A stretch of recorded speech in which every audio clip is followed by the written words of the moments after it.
सगर जी महाराज का पौत्र अंशुमान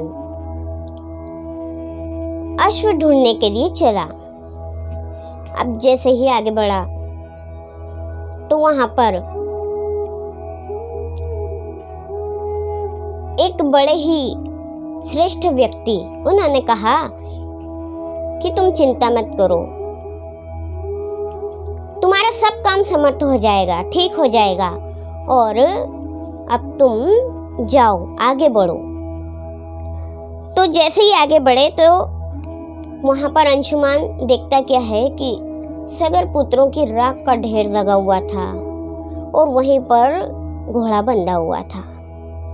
अब घोड़ा बंधा तो गरुड़ जी आए, सगर पुत्रों के मामा। गरुड़ जी ने समझाया कि देखो अंशुमान, तुम क्रोधित मत हो, तुम धर्मात्मा हो, इसलिए अब तुम ये घोड़ा ले जाओ और अपने जो पूर्वज हैं उनको तारना है, इसलिए तुम जाओ और यज्ञ को सफल बनाओ, सगर जी महाराज का यज्ञ पूरा करो।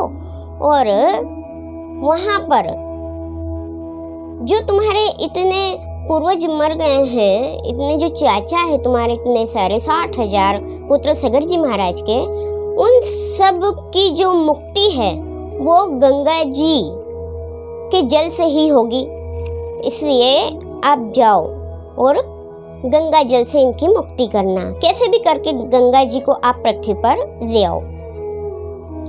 अब गए तो पहले तो लौकिक तिलांजलि दी, लेकिन पानी नहीं मिला तो क्या करें। तो उस समय गंगा जी उनको बुलाने के लिए सोचा, मन में विचार किया कि भाई गंगा जी को कैसे लाया जाए। तो सबसे पहले तो यज्ञ पूरा किया। बोलिए यज्ञ नारायण भगवान की जय। तो सगर जी महाराज ने अपने पुत्रों की, 60,000 पुत्रों की आत्मा की शांति के लिए यज्ञ किया, गंगा जी को लाने का विचार किया, लेकिन नहीं ला सके। 30,000 वर्षों तक उन्होंने राज्य किया, उसके बाद वे स्वर्गलोक चले गए, राम नाम सत्य हो गई। उसके बाद अंशुमान को राजा बनाया और अंशुमान ने अपने पुत्र दिलीप उसको राज्य दिया और अंशुमान भी चले गए तपस्या करने, लेकिन वे भी गंगा जी को नहीं ला सके। अंशुमान भी चले गए स्वर्गलोक। तो उनका जो पुत्र था अंशुमान का, दिलीप, उसने तपस्या की। अब दिलीप ने तपस्या की तो वे भी हिमालय में तपस्या करने चले गए। और दिलीप का जो पुत्र था भगीरथ, दिलीप भी चले गए भगवान के घर, लेकिन भगीरथ ने ठान लिया था कि मैं गंगा जी को लाऊंगा और मैं अपने पूर्वजों को तारूंगा। तो राजा भगीरथ ने 1 वर्ष तक पैर के अंगूठे के ऊपर खड़े होकर खूब तपस्या करी।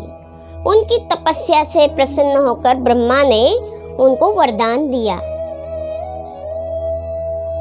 क्योंकि राजा ने वरदान मांगा था कि मैं गंगा जी को पृथ्वी पर लाना चाहता हूँ, इसलिए आप मेरे पूर्वज तर सके, इसलिए आप मुझे ऐसा वरदान दीजिए कि गंगा माता मेरे बुलाने से धरती पर आ जाए। बोले ठीक है, तथास्तु, ऐसा ही होगा। अब हिमालय की ज्येष्ठ पुत्री गंगा जी को धारण करने के लिए किसमें इतनी ताकत है? तो बोले शिव जी में ताकत है, तुम जाओ शिव जी को मनाओ। तो खूब तपस्या करी और मन में ध्यान कर रहे हैं, ओम नमः शिवाय, ओम नमः शिवाय, हर हर भोले नमः शिवाय। शिव जी प्रसन्न हो गए।